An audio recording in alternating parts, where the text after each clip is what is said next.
جی شاہ صاحب، گوشت کی تقسیم کے بارے میں کچھ بتا رہی ہے. اکثر ہماری طرف اس طرح ہوتا ہے کہ ایک حصہ اپنے لیے، ایک حصہ رشتہ داروں کے لیے، ایک غرباء میں تقسیم کرتے ہیں. ایک بندے نے جو قربانی کی ہے یہ اب لوگوں میں تقسیم کیسے کرے گا؟ تو یہ پورا جانور اپنے پاس رکھنا چاہے تو قربانی ہو جائے گی، لیکن ادب کے خلاف ہے. آداب کیا ہے؟ 3 حصے کرنے چاہیے، 1/3 اپنے لیے، 1 رشتہ داروں کے لیے اور 1 غرباء کے لیے.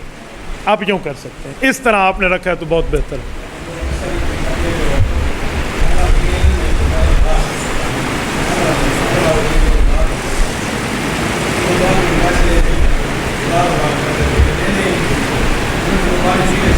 یہ کہہ رہے ہیں ادھار پہ جانور لیتے ہیں اور پھر رلاتے رہتے ہیں، آج دیں گے کل دیں گے پیسے، آج دیں گے کل دیں گے، بہت زیادہ ذلیل کرتے ہیں.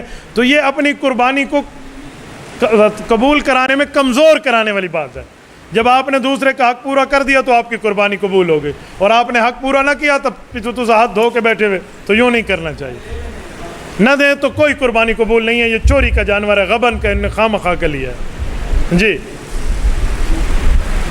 بھائی فرحان،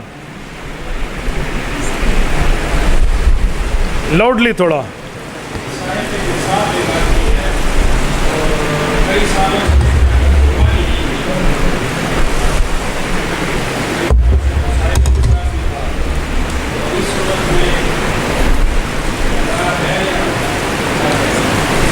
بہت اچھا سوال ہے. یہ کہہ رہے ہیں کسی آدمی نے کتنے سالوں سے صاحب نصاب ہونے کے باوجود قربانیاں نہیں کی، اور اب اسے مسئلہ سمجھ آیا کہ میرے اوپر تو پچھلے 10 سال کی قربانیاں فرض تھی اور میں نے نہیں کی، تو میں کیا کروں؟ بھائی جو قربانی کا وقت آ گیا یہ کرے گا. جو پچھلی قضا ہو گئی، ہر سال کے بنیادی اوسط درمیانے بکرے کی قیمت لگا کر اس قیمت کو صدقہ کرے گا. قربانی کے دن گزر جانے کے بعد قربانی نہیں ہو سکتی، اس کی قیمت اللہ کے راستے میں صدقہ ہو سکتی ہے. سارے سالوں کے صدقے اے جے بندے نال تو اسا کو ملا ہو ذرا. جی آپ ہنسے ہیں، میں احسانوں میں ہمیں ملانے کی بات اس لیے کر رہا ہوں، چند غرباء کے گھر ہم دکھائیں گے.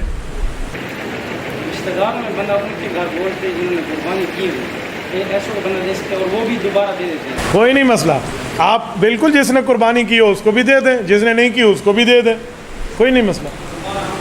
وہ وہی تو نہیں دیتے نا، وہ اپنے حصے کا دیتے ہیں. یہ کو گھیننے نہ پوتر. جی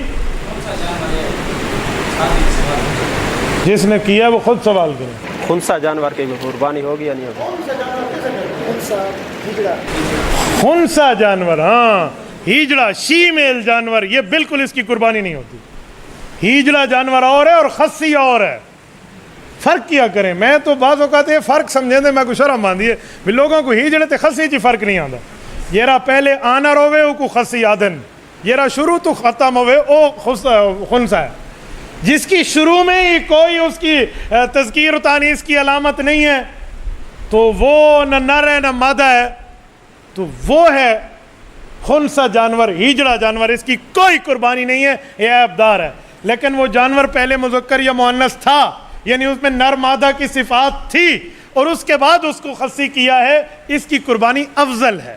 لأنہ الذ، اس کی قربانی افضل ہے. تو خصی میں اور ہجڑے میں فرق کر کے جیو، ٹھیک ہے نا.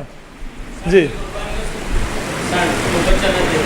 جی قربانی ہو سکتی ہے. ایسی عمر پہ پہنچ جائے کہ وہ اسن ہو جائے، بانج ہو جائے، عاقر ہو جائے اور اس کا بچہ نہ ہو سکے، اگر وہ چلتی پھرتی تگڑی ہے تو اس کی قربانی ہو سکتی ہے.